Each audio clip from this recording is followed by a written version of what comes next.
He's not a bat, he's a man who fights crime. And we're gonna watch him fight for a minute at a time. With John and Niall, and I guess you just rhyme with Bat Minute!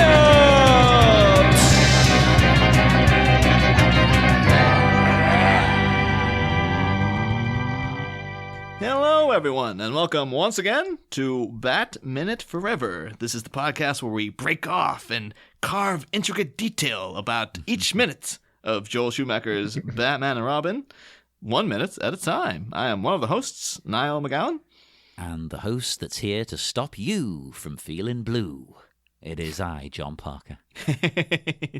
And once again, we're joined by two guests who are never more than only a dream away. It is the hosts of Time Bandits Minutes, Curtis Bloes and Duncan Shields. Hey, everyone. Hey, hello. Hi there. Hey. Woo. Nice call back there. Good stuff. Good. I'm very excited today for us to get really sick to the max.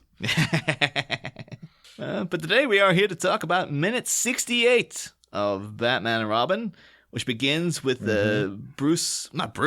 Dick and Barb going at it, still left over from last week, and it ends a minute later with man doing time in a slightly different way than we're used to seeing. Yeah. Hey-o. Nice. He's developed a nice new arts and crafts project. I'm interested in that. Oh yeah, I can't wait to get into it. That really is the highlight of this week. That whole little sequence of stuff. I can't wait. I can't wait. But to get to that, we obviously talk about the end of Barb and Dick's discussion here, because she's talking about Dick is like, well, Alfred's happy here, and Barb's like, don't you notice? Like you really can't see what's happening. Alfred's sick. Yeah, that's a bit of a bombshell. I know obviously he was clearly ill, but the way she says it's clearly meant to make us think, oh, he's dying. Yeah. He's not sick. It's also the way too. She's like the way he's hiding the pain all the time. You're kind of almost like you mean his unhappiness, but she's like no, his literal pain. Yeah, the guy is literally on death's door, and it actually is quite a scathing thing to say to Dick. Is like you've never noticed that the guy is visibly dying. Yeah, but English people are like cats. They don't like to show these things. Oh my God, that's the best. They're like cats. Yeah, we don't like to make a fuss. If you're ill, you're like, well, I won't mention it. My Uncle Ronald crawled under the sink, and there he passed away. That's basically because you don't want to cause a commotion. That goes the deleted end of this is like Barbara went into the kitchen and Alfred was curled up under the they didn't make it. Oh no. To be fair to Dick, though, Alfred's been hiding it. Yeah. He's been putting on a bold face, and then after they leave, that's when he's coughing. Yeah. Well, yeah, but it's kind of like, he never thought to tell me, and I never thought to ask. But again, it's his, it's his Englishness, because he's ill to the point of imminent death, but he's not going to bring it up. He's like, no. So, Americans aren't used to this. You're not looking for the signs. I'm genuinely quite curious as to how Barbara knows, though, because we know later on Alfred does say a gentleman does not discuss his ailments. I don't know if he means that, not to, his employer, and that's why he hasn't brought it up to Bruce directly, but he will discuss it with family, maybe? Is that maybe she's the one person because she's removed a little bit? Could be. But then I think they notably take out of in the script and in the novelization, instead of just how he's hiding the pain all the time, she also says, haven't you noticed his skin? And that would kind of indicate that he's supposed to be visibly jaundiced or something. So I guess the author was trying to address that then.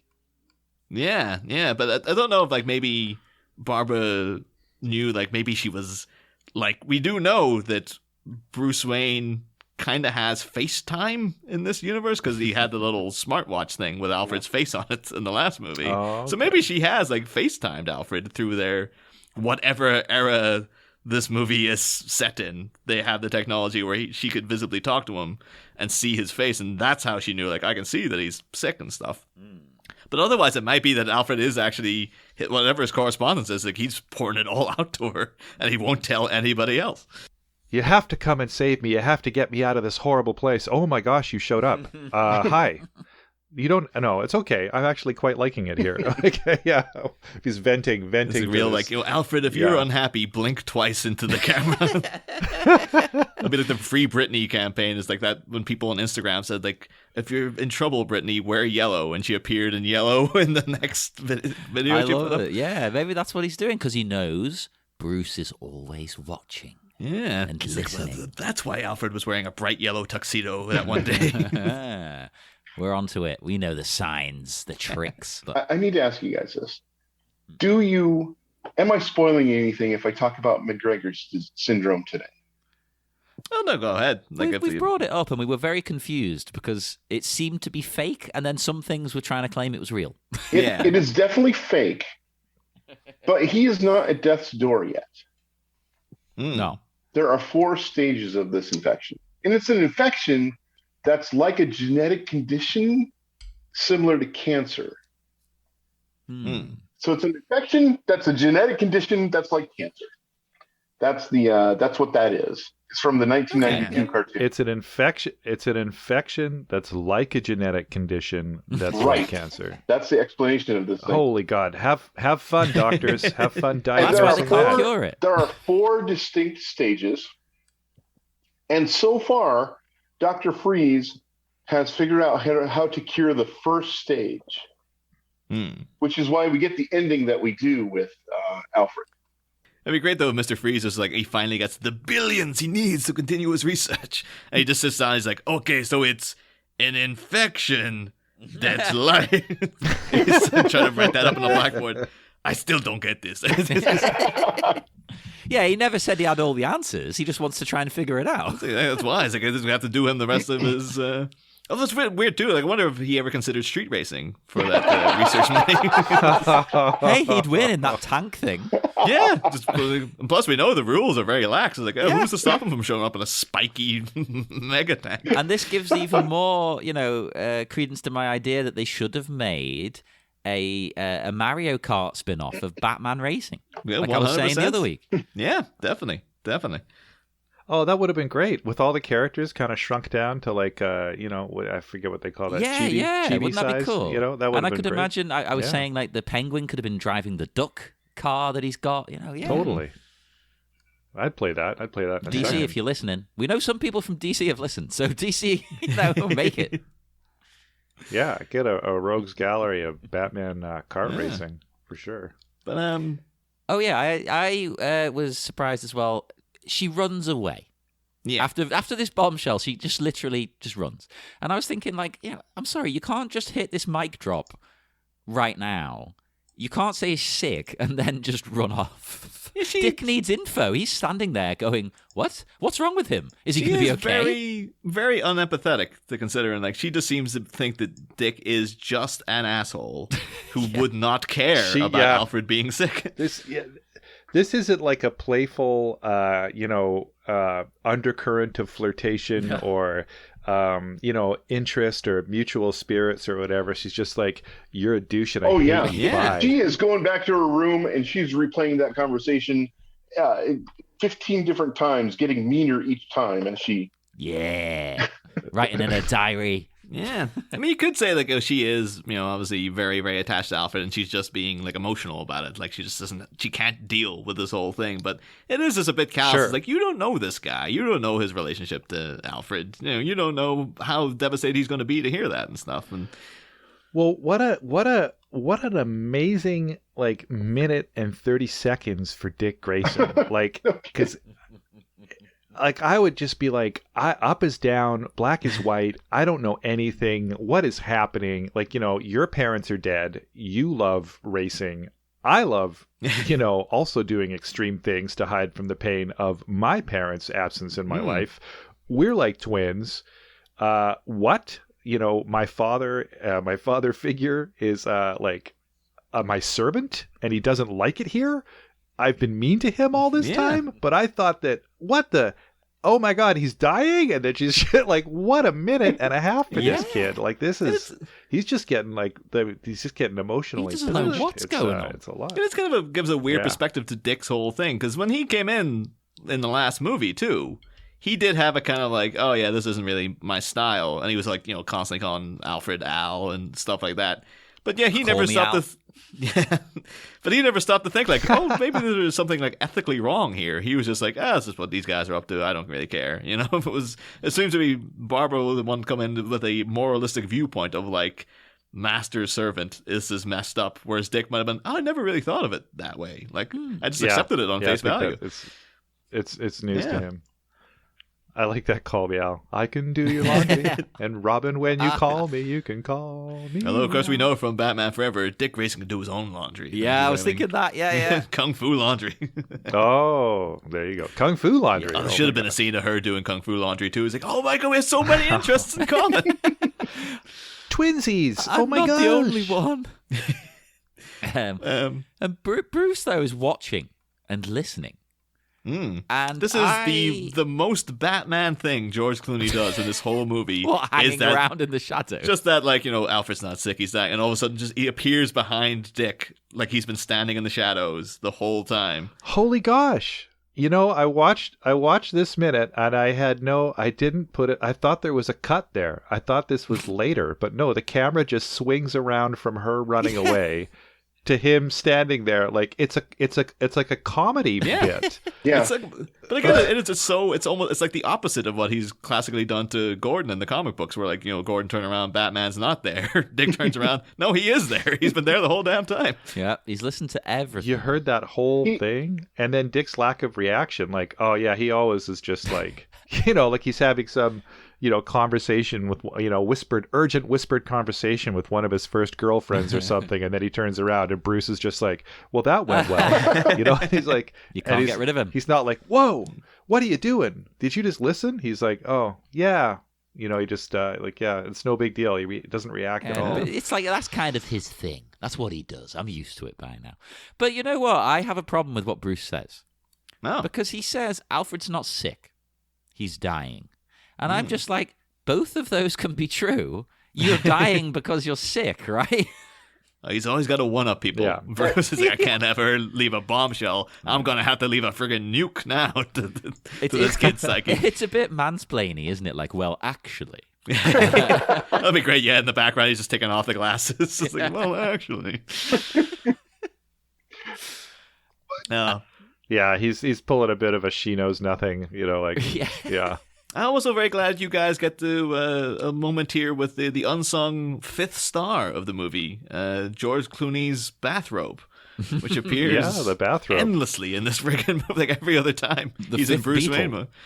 I'm actually pretty certain, speaking of illnesses and whatnot, that the reason he has this on so frequently in the movie is because George Clooney actually broke his leg while they were filming. Apparently, yeah. The people say you'll notice it if you go through. It's like we've been going through it minute by minute. I've known the whole time. I was like, I've not really spotted any telltale things, but apparently, yeah, he was on set between shifts and stuff. They would go out on the Warner Brothers lot and play basketball. And apparently he actually played basketball with Dean Cain, who was shooting Superman, like, down the road. So it's like, yeah, it's crazy. Freaking Batman versus Superman on the court.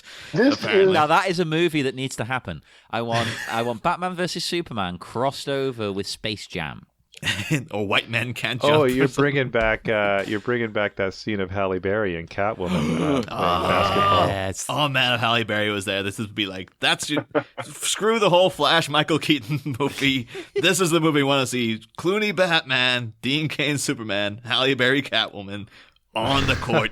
With the Looney Tunes, why not? 3-on-3. That'd be amazing. And one of them could have a team of heroes. One of them could have a team of villains. Yeah, you bring in Woody Harrelson and Wesley Snipes. Oh yeah, you need those two. Yeah, peak 90s basketball. We're just cranking out the fantastic video game ideas here. This is wonderful. Batman Mario Kart. It could be created by the people who made NBA Jam. NBA Jam, yeah. One of the only basketball games I've played as an English person, because I have no idea what's going on with basketball. But you don't need to know with that game. It's fine. I've become very suspicious, though, now knowing that Dean Cain was there. And apparently Clooney really busted up his leg. So people say, like, yeah, like a lot of the times we even had the bat suit on when they're doing close-ups of like his upper body. He would actually have the cast on underneath. The one they always point out is when he's planting the bat bomb inside the rocket. and they're saying like, oh yeah, you see him kind of wobbling there, but I'm like, he's inside a rocket. Yeah, it's like that's perfectly fine. But scenarios like this, I can imagine. Yeah, he's wearing a long black, house coat. Okay, But well, that fits the character. Oh yeah, totally. So it actually, it completely works. Even if he's not doing it, it's like, yeah, he would be wearing his bathrobe, I guess, anyway, because he's just hanging around the house. It's also nice to see him be taking a rest, because it's like, if you're not in a tux at a high stakes, high powered charity fundraiser board meeting, whatever / board meeting, or fighting crime in your hydraulic bat suit with all your gadgets, like if version 3 is just, I'm gonna take a nap. Yeah. I'm going to be in my bathrobe and just chill. I do kind of wish there was a scenario, though, where Dick's like, why are you wearing a tuxedo? He's like, it's after 6 p.m., Dick. I'm not a farmer. What am I, a farmer? I like, or it would have been better if they'd panned over and he was in a big, luxurious bath. Yeah. Stress bath. Just like, oh, man, I really needed this. Soaking in the middle of this opulent bathroom / library where he's just soaping. He's just like, I'm so stressed about Alfred being sick. Alfred, draw me a bath. At the very least, can somebody like deep fake or Photoshop him in Snoke's pimpin' robe thing that he wears, that Hugh Hefner-esque outfit? Oh, that'd be beautiful. Yeah. Although, we'll say, again, though, slightly suspicious knowing what we know now, because if Dean Cain's on the basketball court when George Clooney gets injured, we know now Dean Cain, extreme right-winger, apparently. Yeah, that really upset me, because I loved him. Yeah, I think it upset like a generation of people to find all this out. But George Clooney, of course, the most left-leaning man in Hollywood, potentially. So now you're kind of like, oh, I wonder if it was an accidental bump. Maybe there was some... It was a political attack. Yeah, it's like political jargon going on in the court, and it's like, yeah, things got heated. All of a sudden, Batman's got a broken leg. I will say this, though, having said something nice about George Clooney in terms of like, oh, that's a very Batman thing to do, to be slinking in the background. Oh, be careful, because I have a positive thing to say about him. Go ahead. Really? Because I think the rest of this minute is just like, what? Dude, not even trying. No, like, I'm gonna punch you. I'm gonna punch you, because I think from this point onwards in this scene, Clooney is fantastic. Really? Yes. When they're talking about Alfred being sick, and he says, I can tell. Right? He's still doing the George smile. But what I like about it is I can feel a little bit of the pain coming through there. Like he's smiling, thinking about happy memories with Alfred. But it's also him kind of knowing what's to come. And I thought he acted that really well. That was one of my few positive things to say about him. God damn you, Niall. I just kind of had a slight vibe of he's just like, all of a sudden we're out shooting crazy Arnold ice pun movie, and now it's just like, okay, I gotta do a serious bit. It's almost like him trying to like, he's just smirking away. But look at the smirk. It's different. The smirk's there throughout the whole movie. I agree. This is definitely George Clooney doing his I've got to tell someone they're dying in ER face. Yeah. It's Clooney 101. It's Clooney 101, but it's effective. Right. It's kind of like how, what's her face from Mia Jovovich, right? She's got like 3 faces. She's got like, I've been pushed beyond the brink of insanity and my eyes are brimming with tears. Yeah. She's got like ferocity, and she's got like the happiest that anybody has ever been. And those 3 faces, she does better than almost anybody else. The rest of her acting talent, I don't know. I don't know. Maybe it's good. Maybe it's bad. Maybe it's not great. Maybe she's, a model who's got connections, who's, gives 110%.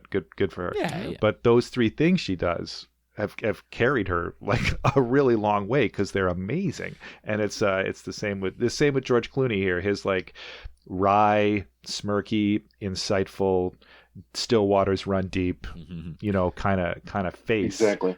Is just gold. He's got money in the bank. You can see the tears trickling behind his eyes. I thought that because this is how I would either deliver or react to bad news, because I have like anxiety problems and things like this. So I would, kind of smirk a little bit. I'd try and make it kind of light, if I'm delivering bad news. Like, I'd make a joke out of it almost, which isn't everybody's style, but it's the only way I could get through that conversation. That's the thing, though. It is also, that's fair enough, but then it's like, would Batman deliver news well, like this, there though? is that. Yeah, I mean, it seems a bit. It's Clooney 101, but is it Bruce Wayne 101? It's It's Clooney I don't know Batman. about Well, that. that's been the problem with this whole movie, hasn't it? Well, Yeah, it has. Like, Yeah. is he playing Batman? Is he playing Bruce Wayne, or is he just George Clooney? Yeah. Yeah. He's just I short. mean, it could be a stuntman in every other scene except for a couple of face scenes. Yeah. The thing, one of my other problems too is that I think this is one of the few fleeting moments we get of Dick Grayson reacting to this news. Because his plotline is predominantly like, I want a Robin signal in the sky and I fancy Poison Ivy and all this business. Whereas, like, if you're going to do a story as big as, like, Alfred's dying, like, you got to have Bruce's attitude towards it will be a big thing. And to be fair, they do try to do that later on in the movie where they actually have big scenes between them and stuff. The best But scenes Dick- in the movie, probably. Oh, yeah. But then Dick Grayson is also like, this is a kid who lost his family, then was taken in, and for the most part, the guy he spent the most time with in the house was Alfred. And now, Yeah. but 2 years later, he's been told, like, yeah, your new family is also now falling apart. And they don't give any screen time to it. It's like, that should be a story unto itself. I But agree. it almost seems like Dick's been told, like, oh, yeah, like, you know, one of your elderly neighbors is dying. And he's like, oh, that's terrible. I like his initial reaction. Like, his reaction in this scene, I really like Dick, because it's one of those things where he's not quite processing it. He doesn't know where to look. Yeah. Which is how I react. Like, what? But then it never really goes back to it. So I agree with you on that. Like, that should be a driving force. That should be a big part of his story. They just didn't. Yeah. They didn't balance it enough. This could have been, if they had better writing, they could have made a nice tight little family drama that happened to be about Batman needing to kick Freeze's ass to save the city. Yeah. I'm on Yeah. board. It's one of the, there's stuff in there because, you know, thematically, Mr. Freeze does tie in quite well to the story in theory because he is a man who cannot let go of a loved one, and Bruce Wayne is having to let go of a loved one potentially. Right. And he was also a guy who could never let go of the fact that his parents died and stuff. But it seems like it's on the table. Good parallel. And then they're just like, what do we do with it? No, you know. There's a lot of other things going on here too. Batman has to beat Freeze, but Freeze is the one that can save his surrogate father, not surrogate father, but, you know, the man Alfred. There should be scenes between Batman and Freeze where they aren't just quipping at each other, but where they have this kind of real talk. And then that would make everything else, that would give everything else such weight had they done that. Well, you know, like many of the villains in these movies, they're not given the weight that they deserve. I think the Riddler was probably the best depiction. They gave Tommy Lee Jones the bizarre direction to try and out Jim Carrey, which was what are you doing? This isn't even remotely Two-Face. And this Dr. Freeze is the coolest. He's such a good villain, such a good foil for Batman. Here he's again what the tools you have to play with him as well is like, okay, you can now have Batman say, like, he can't flat out say, like, my butler is dying, but, like, he could be like, someone I know has the same disease as Nora. We can work together to beat this. You know, reach out to Mr. Freeze emotionally, and because Mr. Freeze is supposed to be dead inside, he could be like, I feel nothing for you and your pain. Like, my emotions have been frozen, and make him even more villainous, because it's like, he could either turn and help him, or it could be a villainous thing of like, I so do not care about anybody else. Like, even you reaching out to me on this level doesn't actually crack the ice that he's got for a heart and stuff. But ooh, I love both of those approaches. Either of those would be better. Yeah. But I will say the novelization actually does a great job with this scene because they add in a few little embellishments to make it even more of a kind of gut punch. I'm really excited to read the novelization since doing these minutes with you guys. Well, it's definitely worth. It's not as good as the Batman and Batman Forever novelization. That was really fixing the movie. This is like a guy like Michael Jan Friedman, lovely fellow. We talked to him, and he was like, "Yeah, just try my best to turn this into something." And it's like, he did for the most part did a good job, but he does pretty. He does well considering. Yeah, but what they have written here is, so Bruce says, shook his head, no, he's dying. A pause, and I can't seem to deal with it. The boy felt a wave of emotion coming on. He swallowed it back, but he never said a word. You know Alfred. He'd never say anything, but I can tell. Bruce's eyes glinted in the darkness, reflecting some faraway light. Until you came along, Alfred was the only family I ever had. I don't know how I would have survived without him. He saved my life, Dick, and I never told him. And Dick says, Dick could feel the weight on Bruce's shoulders as if it were his own, and says, talk to him. Tell Alfred how you feel. There's nothing worse than losing someone without... He had to stop. There was a lump in his throat. Without telling them how you feel. And for what seemed like a long time, Bruce sat there at the bottom of the steps looking more like a little boy than the larger-than-life Batman, protector of Gotham. I know, he said at last. So they're really trying to make this like a really big moment. Well, that's all in the draft. A way better scene. That's all in the draft as well. So but there's one extra bit in the draft. Maybe it's in that as well. I'm not sure. But after that, Bruce then says, "I'm scared, Dick. Maybe for the first time in my life, I'm really scared." Wow. It's like, whoa. Which is all great, but would it fit this movie? I don't know. Well, that's the thing. No, it wouldn't fit the movie. It would fit a different movie. Yeah. But it's a better scene. All they would have had to do is sacrifice a couple of scenes of Freeze panning his gun around, freezing things to fit this stuff in. Yeah. But then would the tone work? Or would it be too, all over the place? Because it would be a bit of a mishmash, a bit of a clump. Yeah, it wouldn't work. Reading behind the scenes on this movie, it sounds like there was some sort of producer, maybe the producer, standing above everybody on the stage before every shot, yelling something like, "Don't forget, this is a comic book," even in front of scenes like this. And it's just like, oh man. So he definitely had a vision for what tone he was going. Also then cut, don't we? Back to Arkham. And everything's always stormy at Arkham. It is.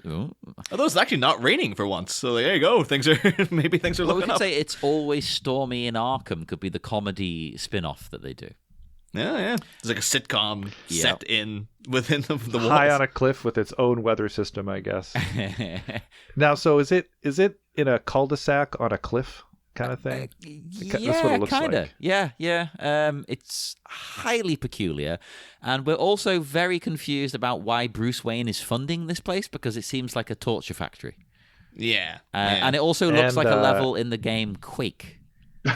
And run down. Yeah. You do kind of want to get a scene of Gotham in the daylight, and then someone just turns around and you just see this giant cliff with a huge, big, pendulous black cloud over it. It's like, there's Arkham over there. Then again, I mean, we live in England, Niall, where some places do just have a random castle. I've been to Edinburgh many times, and there's just a castle looming over everything. I think there's one down around. There's a place that actually literally looks like Wayne Manor that's just across the street from McDonald's. Yeah. It's like, what is it? Why is this here? What the hell is this? What function does this building serve? England is a weird, amalgam of different styles and periods and places. That's why our roads are stupid. That's right. Nobody can drive here but English people. There were pathways that became wagon ways that became paved, and this almost 80% of them are not big enough for 2 lanes of traffic. No. It's very confusing. And they still expect people not only to have 2 lanes of traffic down them, half of them, they also expect you to park on either. I'm just genuinely fascinated, though, as to... Because of the ending shots of this minute, it shows you Mr. Freeze taking the back off taking the front off a clock he's got in the... And it seems that it's 1 o'clock, according to this clock. And the thing is, you just the hand's frozen or something? It's no, the cogs are all whirring in. The cogs are all whirring in between, so I don't know if it's maybe that's why he's chosen to use this. The clock doesn't even work anymore. But and it's kind of outside. Is it 1 in the morning or is it 1 in the afternoon? I think it's 1 in the morning. But then Poison Ivy does show up within a couple of minutes. So I like to think that this is just Gotham at 1 in the afternoon. It just always looks like that would this. Explain a lot. It could just specifically be Arkham at 1 in the afternoon. It's that goddamn cloud that surrounds the place. But I guess it would make sense if it's literally continuing on from Street Race, which was at night, Wayne Manor at night. So now this, and I guess Poison Ivy has decided to spring Freeze. Yeah, because it would make sense to do it in the middle. But then why would they allow visitors at friggin' 1 a.m? Well, because she said, "I'd like to see him, please," and breathed her dust, and they all went right this way. Yeah, but just the guys at the door don't seem to be like, "What? There's a visitor." They're just more like, "Apparently, there's someone here to see you." So. Yeah, they don't think it's weird when they enter the phone there or whatever. Yeah. I like the Arkham design because it's kind of built on the same premise as Alcatraz. Like there's a long rickety driveway, and that's the choke point. That's the only place you can get in and out. Everything else is sheer cliff. Yeah. Down to what I assume is rocky shore. Like, so if you can get out of a window, then you better be someone who can fly, because you're gonna fall to your death. Yeah. And if you make it to the front driveway, I hope then, Mr. Bane can swim. It's gonna be coming up in a. I thought I actually did try to work that into an outro for a long time. I was trying to do the Burr Man of Alcatraz, because Burr, love it. And it was like, well, it's not literally Alcatraz though, so I was trying to do the Burr Man of Arkham-traz. I was like, does it work? I don't think people are going to get it. So I just like, I like it, but they might not. Yeah, a valiant effort, a noble attempt for sure. So we could work it into an episode title or something down the line, maybe. Well, that's something that is working. You need to set it up during the conversation, then it works. Yeah. People falling into my trap, manipulating everyone's conversations into making one really terrible joke. That's the trick of podcasting, isn't it? That's what you do. That's your whole thing. But Freeze here, he's like whittling some kind of a human doll. Like I know it's meant to be a representation of his wife, but in my mind, he's making a new wife. Oh my god! It's just you and me now, chunk of ice. It's like, you will respect your ice mother. Now give her a kiss. Kiss her. Why does this dangerous, vicious criminal who is a psycho killer get all of these things? How come he gets a clock that he can just chuck at the guards from where he is? How come he gets this little sharp carvy thing? Like, that's insane to me. I work in a mental health hospital, and although I don't go on the wards and stuff, they're not. Then they're allowed a lot of luxuries and things, obviously, but you generally don't give them access to things that they can fashion into tools, things that you could use as a weapon. That is actually a good. What is the thing he's whittling with? Because it looks almost like a coin, but then why would he have a coin in there? Or a guitar pick, or a razor blade, or something. Yeah, that's the thing. Next, like, would they give him a razor blade? No. Would Mr. Freeze even need to shave? Is one question. No, they absolutely as well. would not give him a razor blade. There's no way. Well, and then there's another. Or if he did, it would be on a very restricted access. Like, you have to leave it in the room you're shaving before you're allowed out. Well, and then the other. Oh, I know what it is. It's a clock gear. Well, why has he even got a clock? I know. Oh, good one. It's a clock gear. Yeah. That might be. Maybe that makes it worse though for people, because he's got those two guards who are there who could tell him what time it is if they wanted to, but. It might be like, because it is, as you've called it, John, a torture factory. Yeah. Maybe that's supposed to be like, makes the time go even slower. Oh, looking and hearing the clock. Yeah. Yeah, hearing the ticking constantly, seeing the clock there, seeing what time it is. It's just like, go drive you up the wall. I'm not 100% up on his powers. Can't he just make a shank out of a piece of ice anyway? That's a good point, actually. Like Sub-Zero in Mortal Kombat, he can just surely he can make an ice sword. Well, I mean, literally right now, he could just be carving a shank anyway. Yeah, exactly. That's why it makes no goddamn sense. Although he does have the whole thing of having to stay within the cold beam, so it's kind of like you'd have to get them to come over to him. He can throw it. True enough. I mean, they're only 10 feet away. Judging by the level of help in Arkham, he could just say, "Hey, guards, come here for a second," and then come over. Maybe that's why that one guy has an eye patch. It's like, oh no, I got to him already. Oh, not again. You're not getting me with that old trick. Oh, as much as I do love this movie, and the listeners know I do, this bit, it makes no sense to me. There's no way he'd be in this position. It would not be allowed. Screw you, Joel Schumacher. I love you, Joel. Although, to be fair, we'll get into it more in the next minute, I think, because I really love this sequence, and I'm dying to talk about it. It's a great sequence. Me too. That's just one of the most beautiful things I've ever seen in a movie. Oh, yeah, I agree. Yeah. So can we? Do you want to talk a little bit about Alicia Silverstone? Yeah. If you want to, she was at the start of the minute. If you want to hop, if you got any points to bring up about her. Okay, so she was a really big deal when this movie was made, and I think that gets lost. Yeah.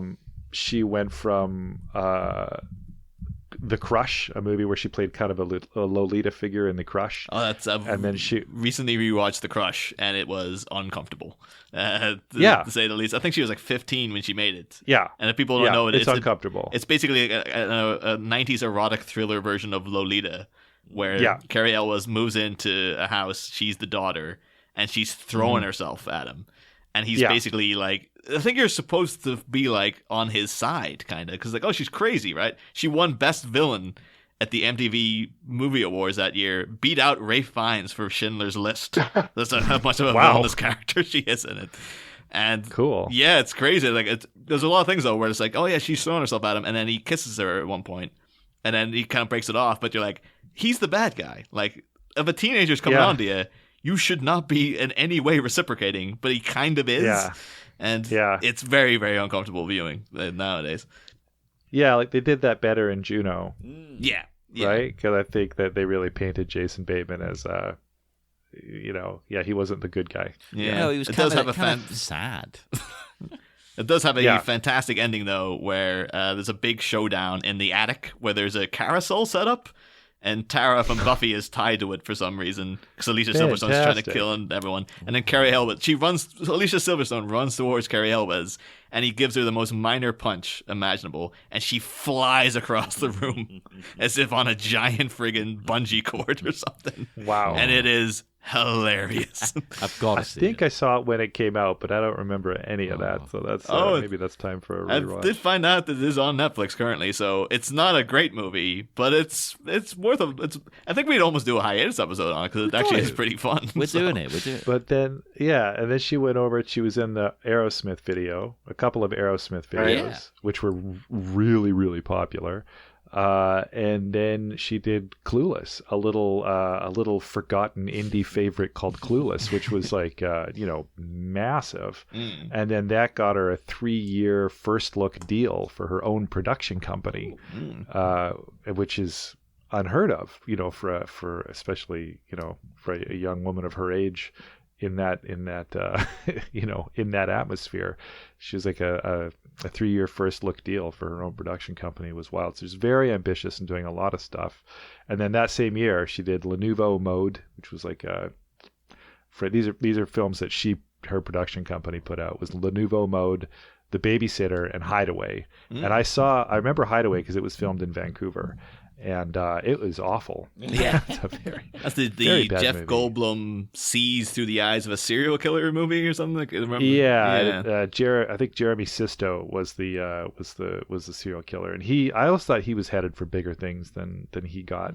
I like it when he shows up in a show, but then she did voice Batman at one point. Actually, Jeremy Sisto, so he's got that going for him, I guess.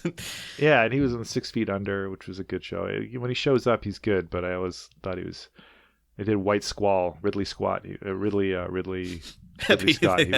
That's his less productive brother, Ridley Scott. It's like he's Ridley not made Squat. anything yet. He's just sitting around doing nothing. This movie ain't nothing. It's Ridley Squat. There you go. I thought it was almost all the way to a drag name. I love it. Oh, actually, you can rework it now. There you go. That's a fantastic burlesque or drag name. I'm gonna figure out an extra pun to add to that and get it done. Yeah, you got to have really strong thighs or something and be Ridley Squat. Yeah, oh my god, yes. But then she did Batman and Robin, and that earned her a Razzie. And then after that, she did Excess Baggage, because that was also made with her production company, and it was so-so. And then Blast from the Past, which was the last sort of good movie I think I remember seeing her in. Apparently, she was in The Killing of a Sacred Deer, which I didn't. Yeah, see. I do feel of course, bad. Batman Forever is Nicole Kidman too. Yeah. So. Yeah, and she's not idle. Like if you look on her Wikipedia or IMDb, she's in production after lots of stage, lots of TV, lots of low budget movies. She hasn't just faded, but it seems like not unlike Chris O'Donnell, who was cresting a wave into this movie. It feels like Batman and Robin just torpedoed both of them. It is a shame that, especially because at the time, initially, this movie did well, not critically, but everybody went to see it. Everybody, except for Niall, was like, yeah, that was pretty good, But then quickly that started shifting. Yeah, I mean, like, but it was like with Chris O'Donnell because he was a model, obviously, and then he did Men Don't Leave, which I really liked because that had Jessica Lange and Joan Cusack in it. I'm a sucker for those Both two. amazing. And then he did Fried Green Tomatoes, School Ties, and Scent of a Woman, and then Circle of Friends, which these are fantastic films. So he was like, here we go, and then Batman and Robin, and that killed it too, because after that he was up for Spider-Man, he was up for Men in Black, and he didn't get either. He was in Kinsey, which was a great film, but he was a small part, and then I don't know. It looks like this movie really tanked him too, which is a shame. I don't think we lost an amazing talent, but I think it was kind of unfair, the damage that this movie ended up causing. I don't know how George Clooney escaped. At the time, I was definitely under the impression that this guy was headed somewhere. He seemed like he was going to be kind of a big force in acting. Yeah. It is. I know Alicia, everything about her in the 90s, though, does have an unfortunate level of kind of sleaze attached to it, though, particularly after The Crush, because she's highly sexualized in that movie. Sadly, that's the case with a lot of women in Hollywood. Yeah, and she notably didn't appear. She's like, it's a scene of her like lounging outside Cary Elwes' house, or his little room he stays in a bikini. Right. But like apparently that wasn't her. That was like a body double and stuff. But after the Aerosmith videos, it kind of became more of a, oh yeah, this really hot chick who's in the Aerosmith videos. And even when Rolling Stone did a big feature on her, reading it's quite uncomfortable because she's like 17 at the time they're writing it. Like it's straight after Clueless. Fawning, and they're just constantly talking about her looks and stuff, and constantly talking about like, oh yeah, she's like the girl next door. She's like one you could conceivably date, and constantly talking about her body and her lips and stuff. And she in the interview is actively saying things like, I don't see myself as a sex symbol. Like, but people keep writing about me. I hate when people write about me and stuff. It's like you can see her just being very uncomfortable with the whole scenario of like, now you're a movie star, but people are like, oh yeah, this is Alicia Silverstone. Bunch of the guys are rubbing their thighs and stuff looking at her. And but then she put her money where her mouth is, right? And she started a production company, and she got this whole thing happening, and she was like a power to be reckoned with in the film industry, kind of thing. I was like, wow, you're doing it. Yeah. You're doing it. You're really, you're not just, you don't see yourself as a sex symbol. You're trying to be a thing. You're trying to be a real force in this industry. And I always really looked up to her for that. He had the exact same trajectory as Brooke Shields did a decade earlier. Yeah. Yeah. Where she was highly sexualized as a teen, and then became a businesswoman in the industry, getting things done. But all anyone could ever remember is her boobs from that movie she was in. The Blue Lagoon? Or yeah. Was that her, the Blue Lagoon? I remember hearing like something like Brooke Shields was like on the friggin' cover of Playboy when she was like a teenager or something as well. Right. Like it was ridiculously young to be on the front cover of that magazine. Yeah. Oh dear. Oh no. So But also, well, okay. I just want to mention that Chris O'Donnell he's got 5 kids. Mm-hmm. So much love to him. I'm sure he's busy. And I did want to mention that just when this movie was made, it's not like today. Where you get a major role in a Marvel movie, then you've got yourself a money trough for the rest of your life. You're set. You're doing just fine. And then it's a feather in your cap. Like I remember Halle Berry she made the horrifying mistake while doing publicity for X-Men of saying that she'd been reduced to playing characters in comic book movies. And of course all the comic book fans that were like stoked that she was going to be a movie quickly turned on her and were like, you've been reduced to it? You're not slumming it in this movie. You've made it. You're Storm. Don't say that this is an embarrassment to you. How dare you? Like do you know who she is? It was a really bad call on her part to say that, I think. But it was Halle Berry would never star in a comic book movie ever again, particularly not an iconic female Batman film. No way. And she disavowed herself of that comment often, and and then showing up to accept her Razzie at the Razzie Awards was a class act and an amazing thing for her to do. But yeah, it's just not like today. Like back then, you got to remember that comic book movies were still a massive gamble and still living in that quasi, especially Batman, still living in that, under the shadow of the 60s television show. And it had to be cheesy, had to be campy, had to be slightly garbagey, had to have good action. Like, there was no way to shoehorn in any kind of emotional intelligence or dramatic gravitas, so like that's why this movie, I think, it's still in that Venn diagram between post 2010 and pre 2000. Well, on that note, we will head off now into the dark, dark night. And we will be back again on Friday, everybody. So do join us then for more wonderful Bat Minute and Robin. See you then, Batmites. Next time, Edward Blizzardhands, a notoriously nippy knave, engraves the image of a babe not long for the grave in the center of his captivity cave. But while a craftwork spouse on clockwork proves little comfort for the imprisoned sultan of sin, can a visit from a spurious and sinister sister send his day into a more positive spin? Visiting hours start on Friday, inmates. Same Bat Pod, different Bat Minute. We'll be back.